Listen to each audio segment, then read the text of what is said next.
Welcome to First Unitarian Society of Minneapolis, the birthplace of Congregational Humanism. We carry on that tradition of free thought today, dedicated to promoting a free search for truth, meaning, and justice. Our web address is firstunitarian.org. Thank you for joining us.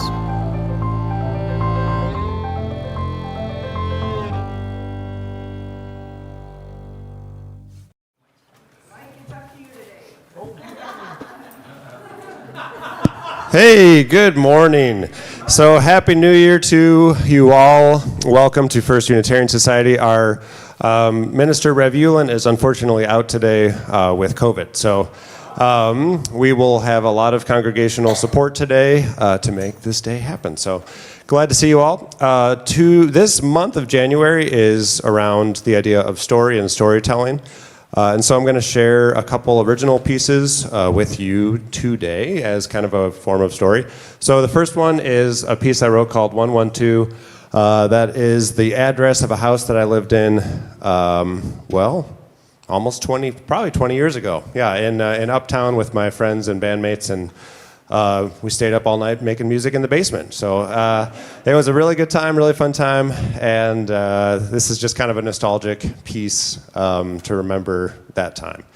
And then in the middle, I'm going to be doing a piece called Sandy, and this was a piece I just kind of, sometimes you sit down, sometimes music just comes out of nowhere, but this piece I wrote after having kind of an emotional experience at a funeral. I was playing a service in Minneapolis for a woman named Sandy, and her daughter gave the eulogy and told a story of one of the last moments she spent with her mom. Her mom asked her to sit in her lap like a little child again and rock her, and I started weeping to the point where I couldn't see, and the next song started and I couldn't read the music, and luckily everyone gave me some grace in that moment. But that was that kind of really struck me, and so I went home, and this piece came out of that.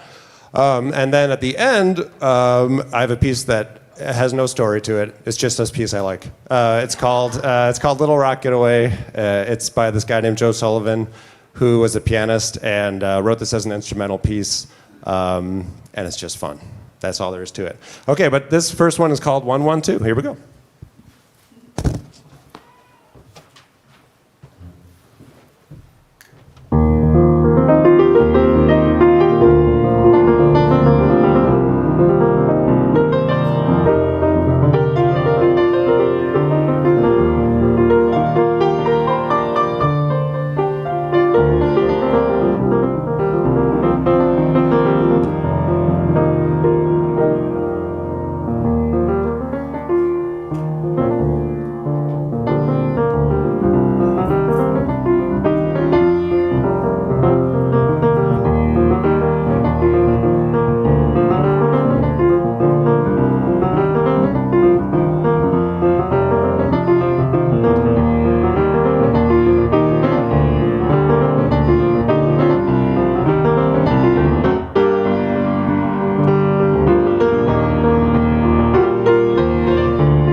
Welcome to First Unitarian Society on this bright, very frigid Sunday morning in Minneapolis, our first Sunday together in the new year, 2025.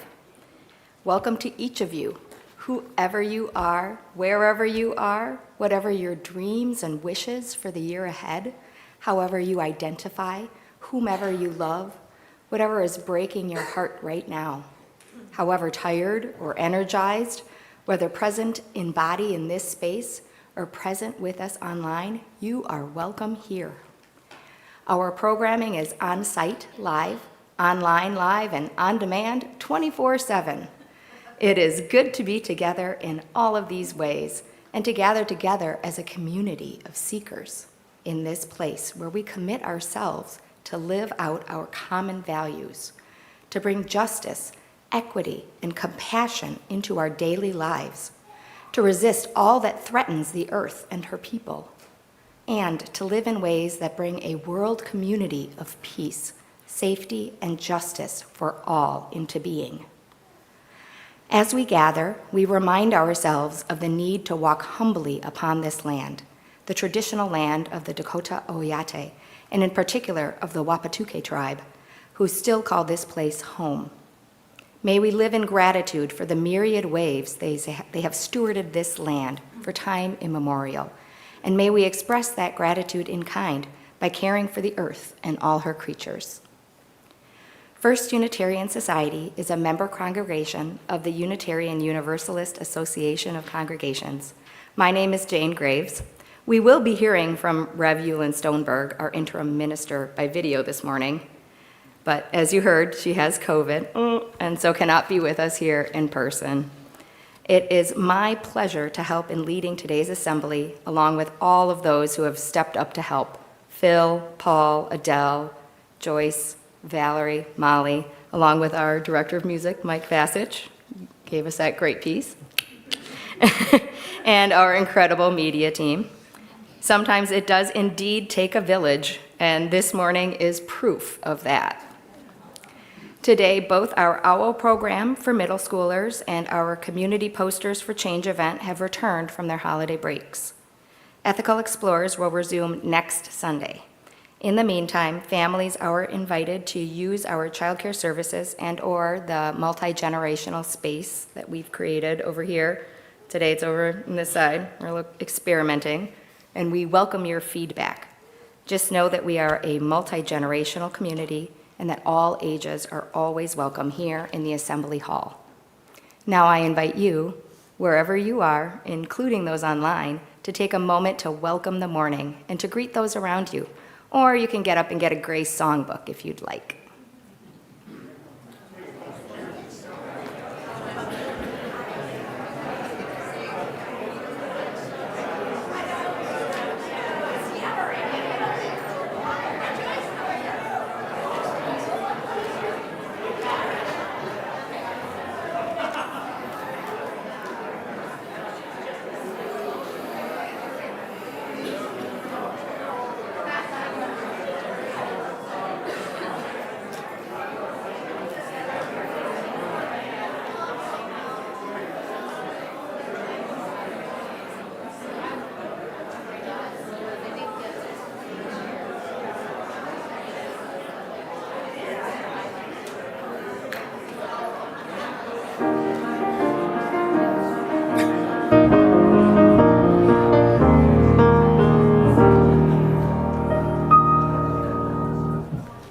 Good morning.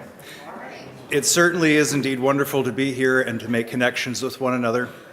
And at this time, I invite you now to take a deep breath, settle into this time and space, and to center yourself as we open with words that were written by our own former minister, the Reverend Dr. David Breeden.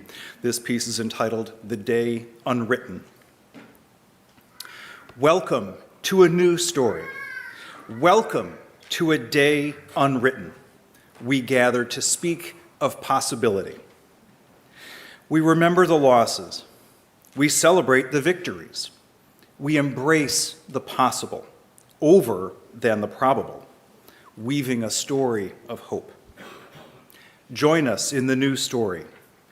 Join us in the day unwritten. Join us in the future of possibility. Come, let us join in imagining new stories of who we are and of what we may become. Each week, we light a chalice as a symbol of our Unitarian Universalist heritage. As Paul comes up to light the chalice, I begin with words written by the Reverend Sandra Fees entitled A Shared Story. For the stories that long to be told and retold, for the stories that long to be imagined and reimagined, for the stories that long to be envisioned and celebrated, we kindle this chalice.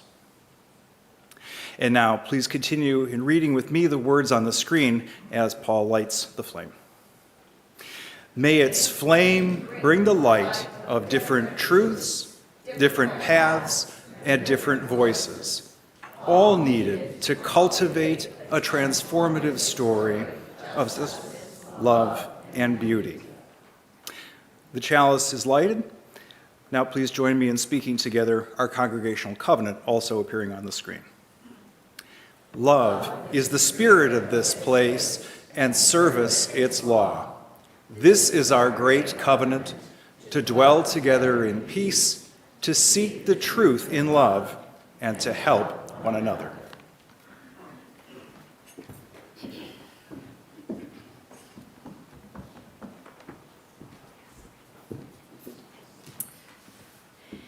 And isn't it about time we sing? A perfect way to enter a new year. If you have a songbook, it's the gray one, 350, The Ceaseless Flow of Endless Time. I invite you to rise in body and or spirit to sing.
There are some readings in our songbook that are so specific to a particular time that they can only be read once a year. That is true of this responsive reading. I invite you to join me in reading New Year's Day by Reverend Kathleen McTeague. You will find it at number 544 in the Gray Songbook, and the words will also be on the screen. She said optimistic. The 1st of January is another day dawning, the sun rising as the sun always rises, the earth moving in rhythms.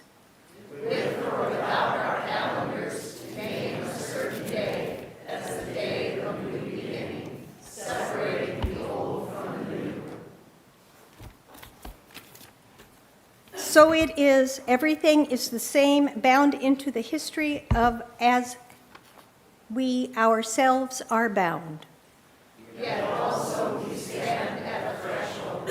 The new year is something truly new, still unformed, leaving a sudden power in our hands. What shall we do with this great gift of time this year? Let us begin by remembering that whatever justice, whatever peace and wholeness might bloom in the world this year. We are the hearts and minds, the hands and feet, the embodiment of all the best visions of our people. The new year and new ground for the seeds of our dreams.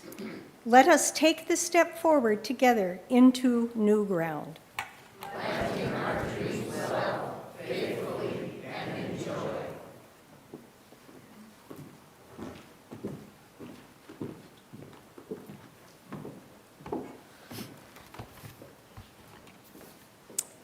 First Unitarian Society is a congregational humanist community.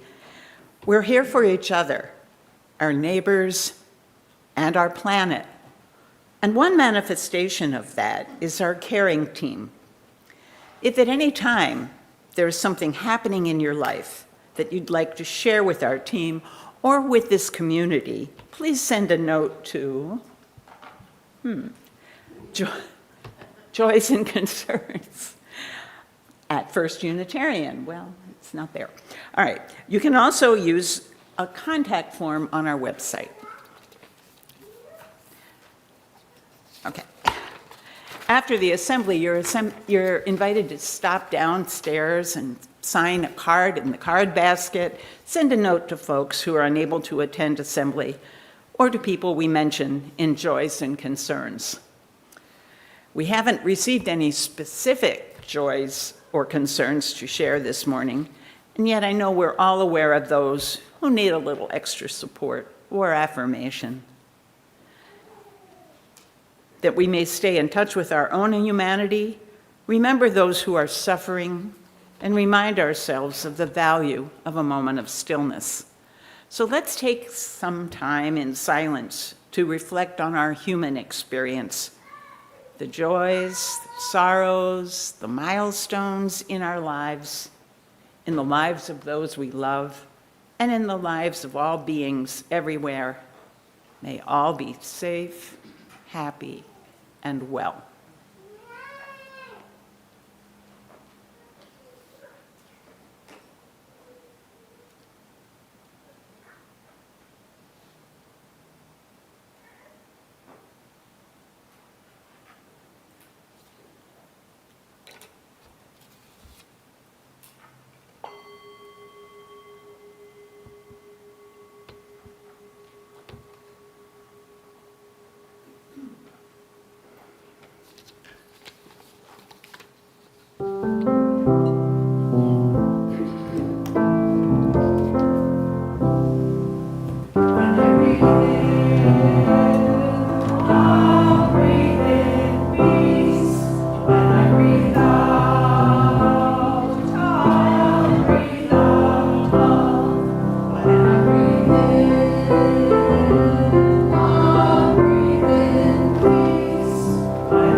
Today's wisdom moment comes from the Massey lectures given by Canadian First Nations author Thomas King. The lectures were compiled into a book titled The Truth About Stories. I'd like to share with you a few excerpts from the final chapter in that book, a chapter that was not included in the lectures. King writes, "The truth about stories is that that's all we are. The Nigerian storyteller Ben Okri says, one way or another, we are living the stories planted in us early or along the way. We are also living the stories we planted knowingly or unknowingly in ourselves. We live stories that either give our lives meaning or negate it with meaninglessness. If we change the stories we live by, quite possibly we change our lives. For native storytellers, There is generally a proper place and time to tell a story. Some stories can be told at any time. Some are only told in the winter when snow is on the ground or during certain ceremonies or at specific moments in a season. Others can only be told by particular individuals or families. So when native stories began appearing in print, concern arose that the context in which these stories had existed was in danger of being destroyed, and the stories themselves were being compromised. The printed word, after all, once set on a page, has no master, no voice, no sense of time and place. For the most part, I think of oral stories as public stories and written stories as private stories, stories I can tell out loud, stories I cannot. King then goes on to write about a private story, about a painful situation in a family close to him, good friends of his, and of how, as their lives unraveled, he began to keep his distance, feeling helpless to support them. And when he finally did reach out, some irrevocable things happened. Things had happened. I'll not share the details here, but King concludes this way, telling of a chance encounter with that friend. He didn't accuse me of deserting him, of not helping, and I didn't apologize for not being there when he could have used my help. Not help, perhaps, sympathy, comfort, understanding, just being there. Would it have made a difference? This is the question we always ask after we have given up. I don't tell this story out loud because I always end up weeping, not for them, but for myself, and for the world I've helped create, a world in which I allow my intelligence and goodwill to be constantly subverted by my pursuit of comfort and pleasure. And because knowing all of this, it is doubtful that given a second chance to make amends for my despicable behavior, I would do anything different. For I find it easier to tell my story of my failure as a friend than to have to live this story of making the sustained effort to help. You can have it if you want, this story, that is. Do with it what you will. I'd just as soon you forget it, or at least not mention my name if you tell it to friends.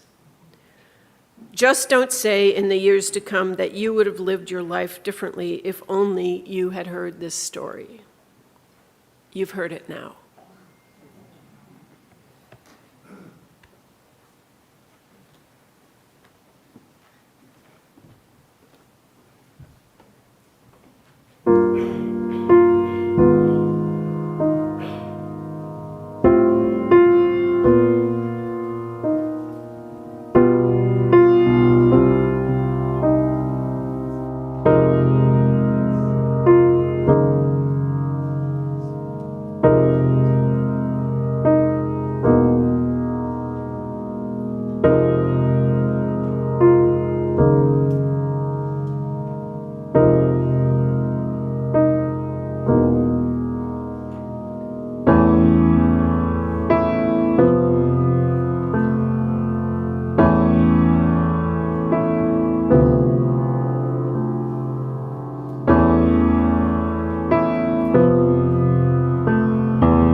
Hello, First Unitarian Society of Minneapolis. I'm so sorry that I can't be with you this morning to bring in the new year. Out of an abundance of caution. It's so important that we protect and care for the most vulnerable among us, and that's a story we need to keep on telling. After all that we are is stories. We are called to listen to the stories we tell about ourselves and about our world, to embrace them if they're still relevant, and to change them if they're not. Here again is a quote from the Nigerian storyteller Ben Okri that was included in what Valerie read earlier. One way or another, we are living the stories planted in us early or along the way. We are also living the stories we planted, knowingly or unknowingly, in ourselves.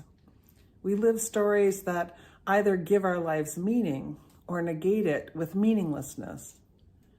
If we change the stories we live by, quite possibly we change our lives. Do you think of your life as a story? Be it one that you're writing or that was written for you? And what about the life of this congregation? How are you participating in writing its story? From time to time, I post pictures of my parents on Facebook at those times of the year that mark anniversaries of their births or their deaths. Last week, I could have posted a photo of my mom because December 29th would have been her 99th birthday. She died 27 years ago. In those posts, I often comment about how I carry my parents' stories in the stream that is my life. Their stories have played crucial roles in the unfolding of my own story. They suggested hopes for how my plot line would unfurl.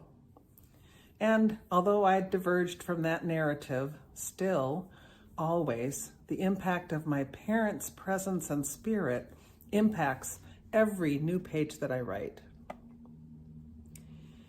And being aware of that impact helps me to be clear about the story I want my life to tell and the stories by which I choose to live my life. Last Sunday, you heard, or can hear in the recording of that assembly, the words of some of the parents of this congregation, and in particular about their hopes and visions for how FUS would overcome and move through the hardships of their times. During abolition, the Great Depression, McCarthyism, and following 9/11. The stories of our ancestors teach us that we have been here before, we have faced hard times before, and we can learn from the stories of the past, stories that have been planted in us even from before our birth. But we're also living the stories we ourselves plant and choose. There are multiple stories living in each of us, some of them planted very deeply, others that are triggered only during specific times, some that seem contradictory. Maybe just take a moment to think about the stories you tell that guide your life. Here are a few examples. The world is going to hell in a handbasket, or some other version of the sky is falling. Whatever else, whatever happens, I can trust that the universe is holding me. All shall be well. Things have a way of working out. Humanity never learns. We keep repeating the same mistakes. The moral arc of the universe is long, and it is bending toward justice. We got this, which is the story Phil told about managing without me this morning. The stories we tell and retell shape our behaviors and our outlooks. I wonder why we don't more consciously choose and use stories to give structure and direction to our lives. Stories can help us understand how we came to be who we are, what behaviors and outlooks we might want to change, and who we want to become. Stories give us meaning and purpose. Indeed, the ability to craft stories to intentionally guide us is one of the great gifts of being human. It sounds simple and beautiful, even cathartic. But telling our own story can be difficult, in part because we can be too close to see that whole arc of our narrative. And telling our story is complicated by the reality that there's just not one book inside of us. We are full libraries containing coming-of-age stories and mysteries and love stories and adventure stories and victim narratives and heroes' journeys. So choosing which story to tell and teasing out the overarching motifs or finding the life-giving threads requires our careful attention. Of course, we simultaneously play multiple roles as well. We're the principal actor who has singular personality traits, who has a unique way of interacting with the world, and who lives with chosen or prescribed expectations that are built into our circumstances. In addition, we're the agent in our story, which is to say that we're responsible for making decisions that will change the course of the plot, hopefully in the direction we choose. And finally, we're also the editor of our story. We're the ones who must bundle it all together in a cohesive meta-narrative that's most authentic to the life we choose. And we sort our lives into chapters and stories. This is how we tell others about ourselves. Stories is how humans communicate. In order to make connections and have relationships, we have to tell little pieces of our story about where we've come from, who we are, where we're going.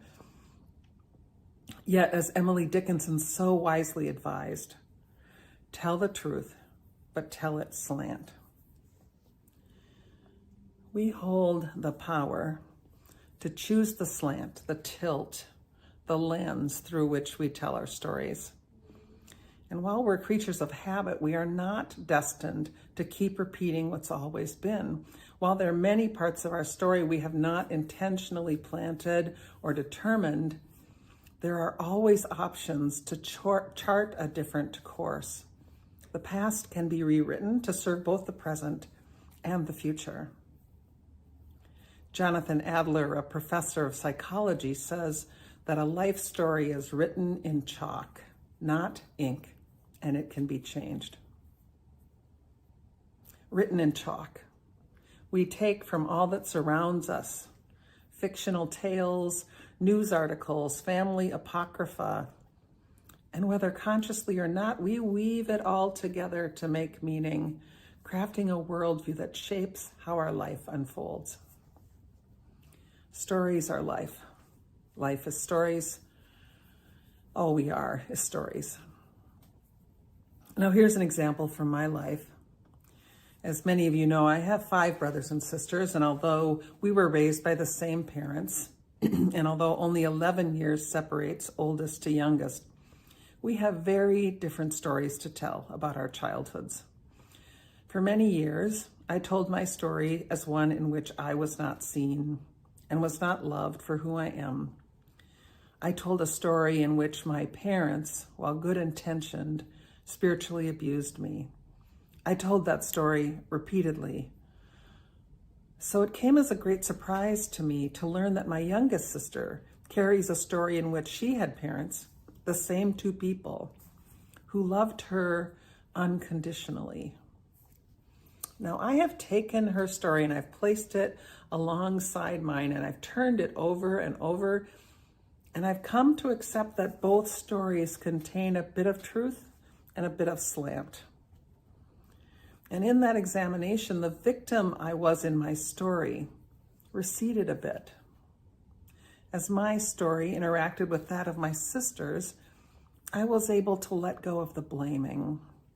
I also came to see my parents more fully, as people with big hearts who just didn't know how to love me in the way that I needed. I now choose to believe that they would have loved me differently if only they'd had that skill. And somehow, This retelling of my story lays a better foundation for who I wish to be and become. It's freeing, and therefore it's a much better story for me. Now, you may well contain a story of abuse or hurt that cannot be retold in a similar way. You may still need bits of that story just as they are in order to survive. Your story is yours to change or to reimagine as you choose. Professor Adler, who I mentioned earlier, has noticed two themes in people's stories that tend to correlate with better well-being: agency, or feeling that you're in control of your life, and communion, or feeling that you have good relationships in your life. Having agency and finding communion support well-being. Well-being comes when we know that there's something we can do to change the story, and when we reach out to others to connect. So if your meta-narrative isn't life-giving for you, how might you change it? If the narrative of this community, this congregation, is not fostering vitality and well-being, what do we need to do about that? I think what really matters is whether we can make something meaningful and coherent out of what's happened to and around us. You know, this is the human journey, right? What are we to do? Who are we to be? What is the larger story of which we're a part? After all we are is stories. What's the story of this congregation? In addition to all of your individual stories, there are also collective stories this congregation tells. Insomuch as you continue to tell them, I believe they influence who you are to become, because the stories we live by help to create what is to be. So take care to tell the stories that are life-giving. Some of the stories I've heard here are, this is a predominantly white and privileged congregation, with the tagline, sometimes, that it's always going to be that way. We do not know how to deal with conflict. There's lots of money here, but we hoard it. Or, alternatively, there's not enough money for what we need to do. We're not like a church. There are certain words and worldviews that are not tolerated, and keeping those things out is the only way to feel belonging here. FUS has an important message and a perspective that's lacking in the world. There are lots of people who just need to find us. Folks here are generous and creative, and we always find a way. I invite you to think about some of the stories this congregation tells about itself. In the coming months, we'll be exploring some of these and other stories to pay attention to how they might be serving you, and to begin to craft new stories for the future, new stories for a new year, stories that clearly name who you want to be, stories that are already expressed in some part in your mission statement, your aspirations, and in the shared values of Unitarian Universalism. Especially in these times, when it seems that hatred, lies, and power-mongering is on the rise, it's time to claim the stories you want to tell. The life-giving, justice-affirming, loving stories. The stories that bring you together in a supportive, creative, and resilient community. May we live in accord with these stories, that we might use our intelligence and goodwill to create the world we wish to see, a world we choose to live, a world in which we choose to live the stories, in which we make a sustained effort to make a difference, of making the sustained effort to help. So now, you've heard the truth about stories. Do with it what you will. Just don't say in the years to come that you would have lived your life differently if only you had known. You've heard it now. So be it.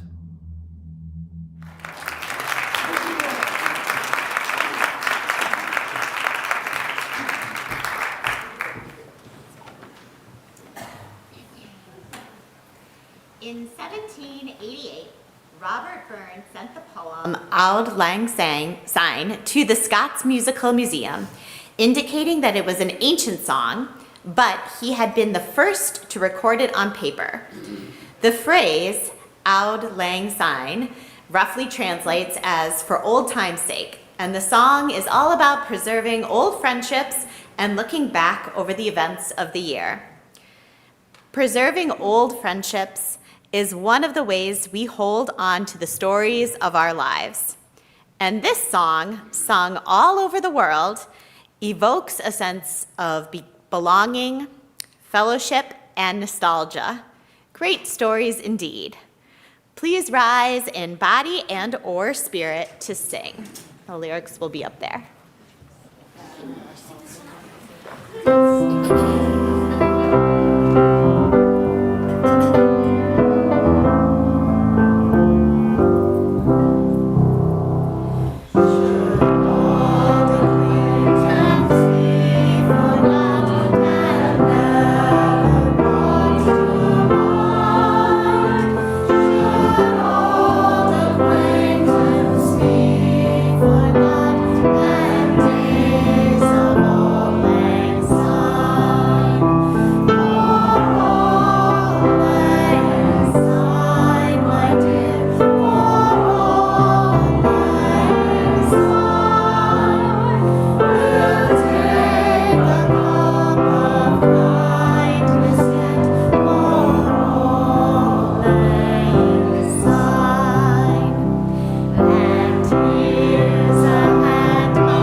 Morning.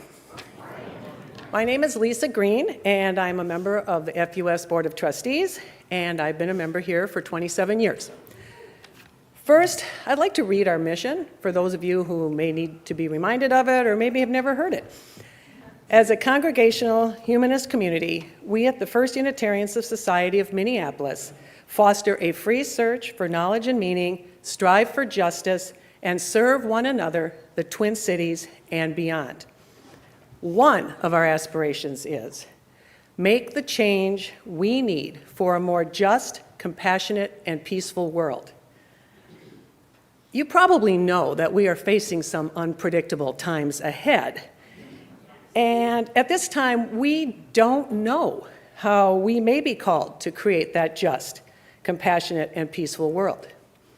For me, I may feel lost and perhaps fearful to know how to move forward on my own. But as part of this group, of this congregation, and this organization, I feel like I can be brave. So I invite you to think about what that might mean for you as I make the official ask. First Unitarian is a free, independent, and self-governing humanist community. As members and friends of this community, we share the gifts of our time and energy, our creativity, our imagination and vision, our talents, our skills, and our treasure. Your financial support is an important element in turning our shared vision into reality. In this new year, we are reviving the practice of taking a collection every week during the Sunday assembly. As the baskets are passed, you are invited to give generously and joyfully as you are willing and able. Or you can use the QR code on the screen, which will take you to our online giving form, or you can stop by the office after the assembly and you can even mail in a donation.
And now a few important announcements, beginning with one from our board chair, Heather Martens.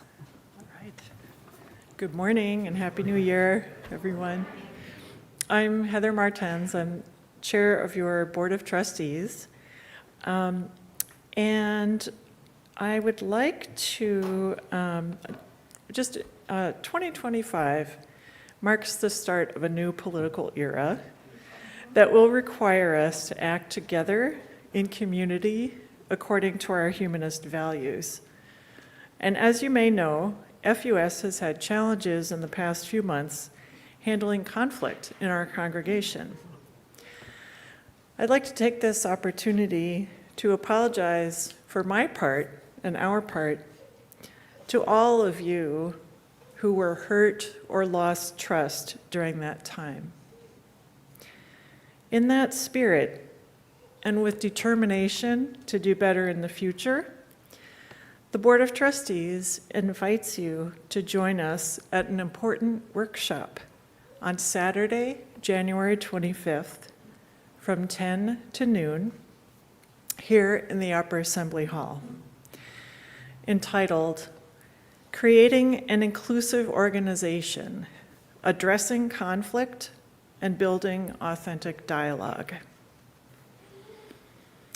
Please join us in becoming the more inclusive, supportive, and resilient community that this moment calls on us to be. We see this workshop as a springboard for the work ahead. The facilitator is Ann Phibbs, who has worked with us before and has a wealth of experience with community dynamics. We will learn together and be ready to put into practice some key skills for being in right relation with one another and handling conflict. We are excited about this opportunity and hope you can come.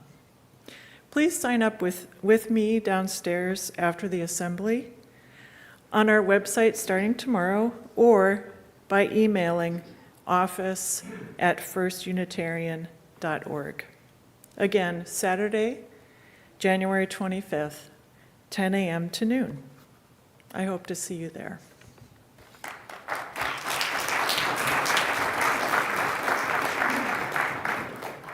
Thanks, Heather. All right, so things with our transition team, who are helping Rev Jullan lay the groundwork for our ministerial search, are beginning to ramp up, which means that there will be many invitations coming in the coming months to participate in community reflection. One of these things is Foraging for Our Future, an ongoing program in which we'll engage in conversation about what comes next at FUS. There is an invitation to join in this effort in the Friday update, and those who have already signed up will hear more this week. There's still time to sign up if you'd like to be part of this. Second, beginning Sunday, January 19th, the transition team will be offering monthly history smashes, opportunities to learn about important times in this congregation's history, along with a time to consider that history's impact on who we are today and the stories we tell about ourselves. Please plan on being here to learn more. It's a new year, and family programming is resuming. Join Zola today for an abbreviated version of Community Posters for Change event at noon outside the Lower Assembly Hall. Jacob Mullis and Zola will be in the Chalice Room at 12:30 to get started on filming our new youth-led version of the FUS introduction video that's going to be played at assemblies. I'm looking forward to that. All youth of FUS are invited to participate. And then Ethical Explorers will resume again on next Sunday, January 12th. After assembly, for those in the building, please join us downstairs for conversation and our weekly mini meal. We will have a donation jar and credit card reader for mini meal donations, or you can scan a QR code. Today's mini meal is turkey meatloaf with tomato glaze, roasted butternut squash, carrot salad, mixed greens with herb vinaigrette, and cheddar cranberry beer bread. Yummy. All right. Let's wrap up our time together in this space. As Paul comes to extinguish our chalice, please join me in speaking the words on the screen. We extinguish this flame, but not the light of truth, the warmth of community, or the fire of commitment. All of these we carry in our hearts and in our minds until we are together again.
receive these words of Sherry Woodbury.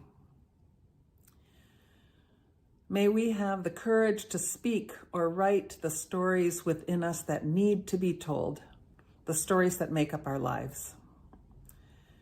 May we listen with a loving mind and open heart to the stories of others' lives, others here in this congregation and others in our wider community and world. Let us choose with care the stories that we teach our children, remembering that all of our stories have power and that all of our stories are connected, for all of life is one. So now, go out into the world and write a new story for a new year. Go in peace.